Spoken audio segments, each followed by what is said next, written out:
Hey, what's up everybody, and welcome to Vlogmas episode 13. We're into the second half of this Vlogmas challenge, and I thought for this video I wanted to show you, as it's Christmas, some toys and some Star Wars toys that I have in amongst my collection of Star Wars and other sort of geeky things. So let's get on with it and show you what we've got.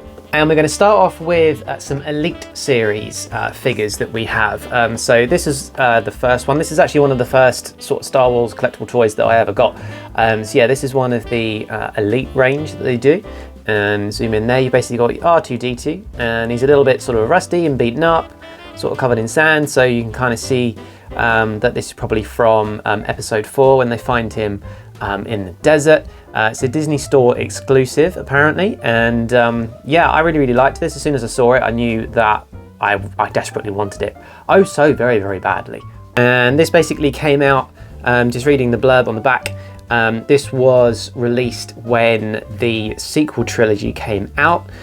So they're basically commemorating the fact that R2 had been traveling with Luke Skywalker throughout the original series, and then his adventures continued, or R2's adventures continued, once we got into the sequel trilogies when R2 was then traveling with Rey and Chewie. So there we go, bit of a sort of crossover then from the originals to the sequels. And let's not forget R2 was also in the prequels as well, and yeah, I really liked that. It's one of the reasons as well why I like R2, because he is consistently throughout the entire saga. So yeah, I really like that. It's a pretty hefty and quite heavy figure as well. So yeah, completely die cast, and yeah, I really like it. I think it's really cool. I love the details on that, definitely.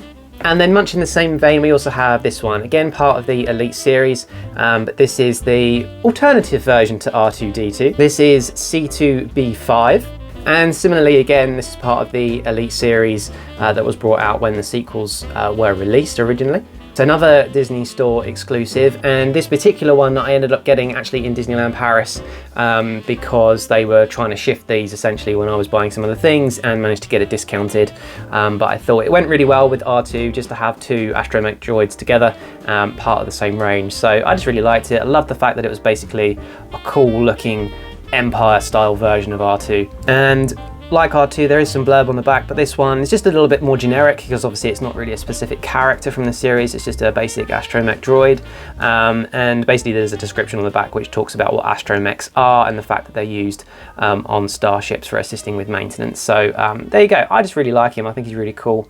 I like him a lot. I love the details again, and he just looks really good up against R2, so there you go. So there we go, those are the two Elite series figures that I've got. Again, they're really heavy, like I feel like they're sort of made of solid die-cast metal, and they come with little like display bases that you can put on. I don't think you can see them, but they are under there. So they're kind of more like display figures than anything else, but I've never taken them out of the box. So yeah, I just really like those. I think they're very cool and they go so well together. And while we're on the subject of action figures and toys that you can get from Disneyland Paris, one of my favourite things that I have is this. So this, as you can see, is the Starspeeder 1000. And for those of you that don't know, this is the ride vehicle that you go on when you do Star Tours, the simulator. So this is basically what you sit in. And I just really like this because it's obviously the ride. It's brilliant if you're a Disney Parks fan, a Star Wars fan, all of the above. I have taken it out of the box before, but I think it's all taped up at the moment. But basically, things open up. You can open up all of the doors. You can actually take the roof off as well and sort of see inside. And it's exactly as you'd expect. If you're familiar with the ride, you'll know what it will look like. It's basically rows of seats. Star Speeders are actually one of my favourite ships from the Star Wars saga, but that's obviously just because really of the Star Tours ride. So I really like this. It does also make some noises of R2, who's sitting in there, as you can see. And yeah, I just really love this, simply because it's Star Tours. That combination of that Disney theme park magic along with Star Wars is just a winning combination for me. So I really love this. I was so happy to get this. But while we're on the subject of Star Tours, we can't not mention Galaxy's Edge. And a little bit of the thing that connects Star Tours to Galaxy's Edge is DJ Rex, or Captain Rex, who was basically a droid who piloted the Starspeeder that you just saw. And part of his story for Galaxy's Edge is that he's essentially kind of kicked out of Star Tours simply because he's such a bad pilot, and it's his misadventures and bad piloting that gets you into a lot of trouble and goes on the adventures on Star Tours. So he gets kicked out of Star Tours, the travel company, and I think he crash lands on Galaxy's Edge. And I'm very, very happy to say that I have a toy version of him. So this is the first of the Black Series figures that I have, and probably I would say one of my absolute favourite things in my Star Wars collection. It's a Galaxy's Edge exclusive. I can't actually remember how I managed to get this. I think it was on Amazon, where someone had obviously managed to get hold of some decent Galaxy's Edge collectibles, and I was able to get this one. Never taken it out of the box. But as you can see, it's got, well, they're saying DJ Rex. I still consider him to be Captain Rex, captain of the Star Tours Star Speeder. But in Galaxy's Edge, he is a DJ, and you can find him in Organa's Cantina, I think it's called, where he basically sits in the corner and is a DJ, and you can go and you can watch him dancing and spinning music, basically. So there you go. I just really like him. I think he's really cool. Give it a little bit of a close-up there on some of the details. And as Black Series figures go, I think this is brilliantly detailed. It's so good. You can see all like he's a bit beaten up. You've got an immense amount of detail there for him, and I just think that's really well done. But as a Galaxy's Edge fan, I'm hugely happy to get this into the collection as well. So yeah, I love this. And along the same vein as DJ Rex and Galaxy's Edge, you may remember in a recent episode of Vlogmas, in a video that I did, I mentioned Captain Cardinal, and he's another character that sort of ties Galaxy's Edge up to the sequel trilogy. If you've read the sequel trilogy novels, which I think were called Phasma, which was obviously about Captain Phasma, and the one after that, which was the actual Galaxy's Edge novel called Black Spire, there is a character in both of those stories called Captain Cardinal. And Captain Cardinal is a little bit like Captain Phasma in a lot of ways, except that his armour is red, which is why we were talking about it in a previous episode. But basically he ends up switching a little bit in the way that Finn does from the First Order. He doesn't become a Jedi or anything like that. He pretty much just tries to make up for a lot of the mistakes that he's made while he was part of the First Order, where he was doing a lot of interrogating and sort of basically torturing the main character out of the Galaxy's Edge novel, Black Spire, and he's trying to make amends and then work with the character in the second of the two books.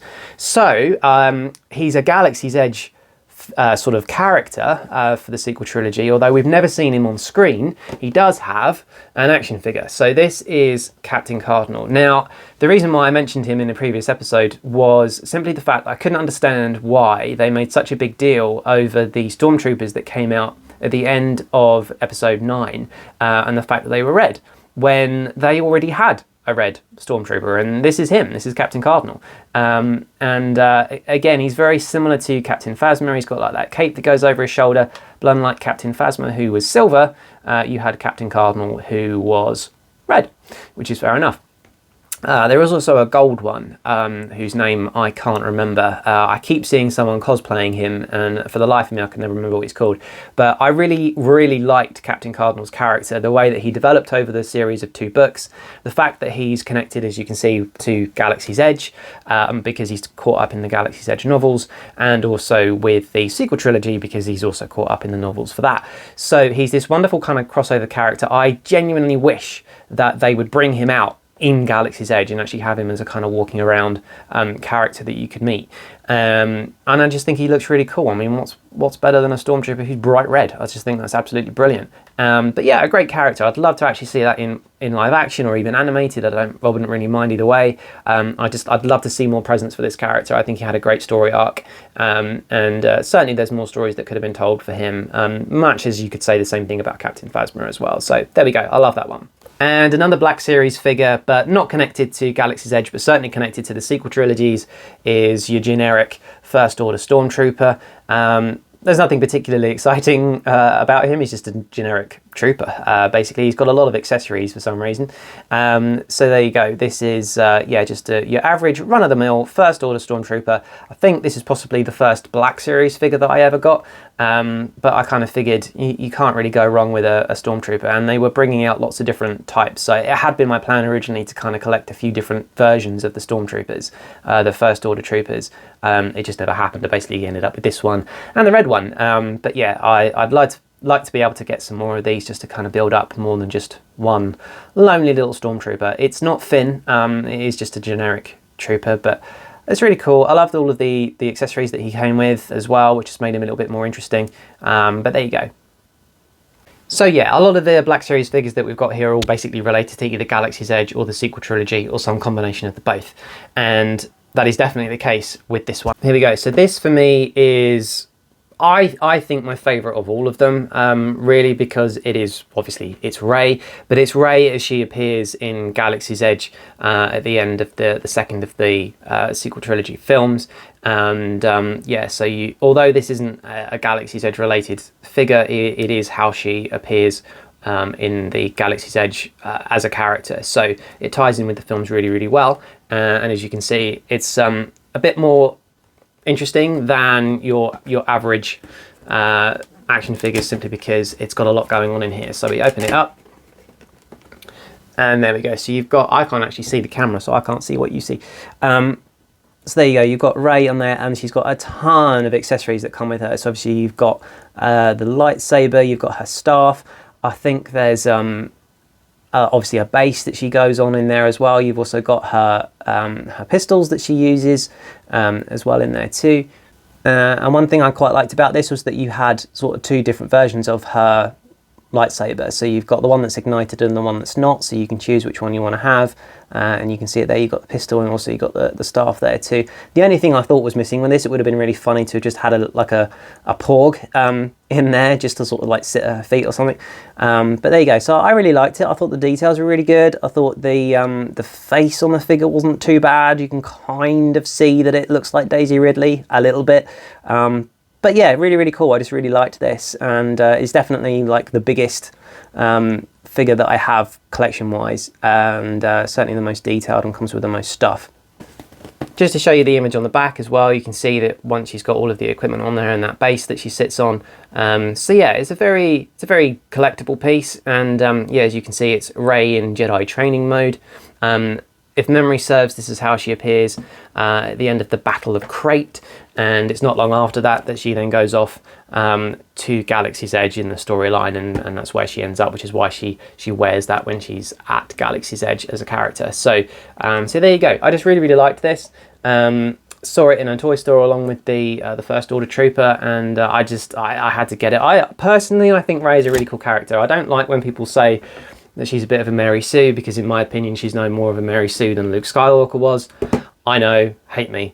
But there we go. I think a good character. I'm really happy that they're supposed to be making a new film for her. I'd love to be able to see a bit more development and sort of see where her character goes now. Does she try and rebuild a Jedi Order, or what happens? And I understand that filming for that begins next summer in 2024 in London. So hopefully we're not too far away from getting a little bit more sequel content, which makes me very happy, and I'm sure makes a lot of other people very unhappy, which pleases me even more. So there we go. Those are my Black Series and Elite Series action figures, as well as a Disney Park kind of crossover toy as well.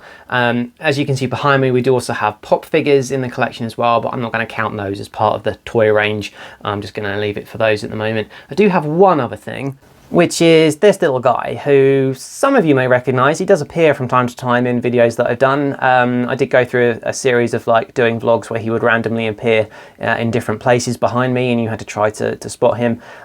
This is from Disneyland Paris, and he's one of basically the build your own droids that you put together.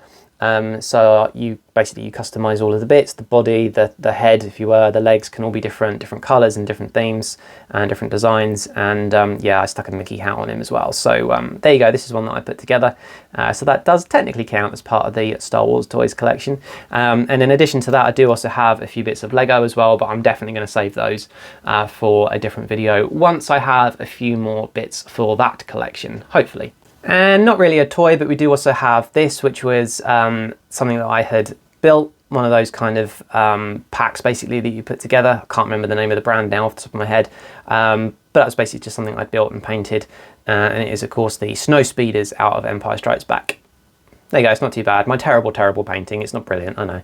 So there you go, those are the Star Wars toys in my collection of various things to do with Star Wars, and yeah, not too bad. It's a collection that I'd obviously love to be able to grow if I had the space to be able to do it, and as I said before, I definitely at the moment want to try to start getting some more Star Wars Lego, which is kind of my plan for maybe at some point next year, and I'm eyeing up Mando's starfighter that he customizes and starts flying around in the last couple of series. So we'll see whether or not that comes to fruition. And on that slightly optimistic note for next year, that is the end of the episode. Thank you very much for watching. And again, as always, please do subscribe. This is episode 13 of Vlogmas. So we're in the second half. We've got to get to episode 24. Try not to miss an episode. It's going to get a lot harder as we get nearer to those last couple of days of the challenge. Yeah, we'll see how we get on. So yeah, if you love Star Wars stuff, we've also got some more of that coming as well. I'm going to do a bit about lightsabers in particular. So yeah, stay tuned, subscribe, and I'll see you guys in the next video.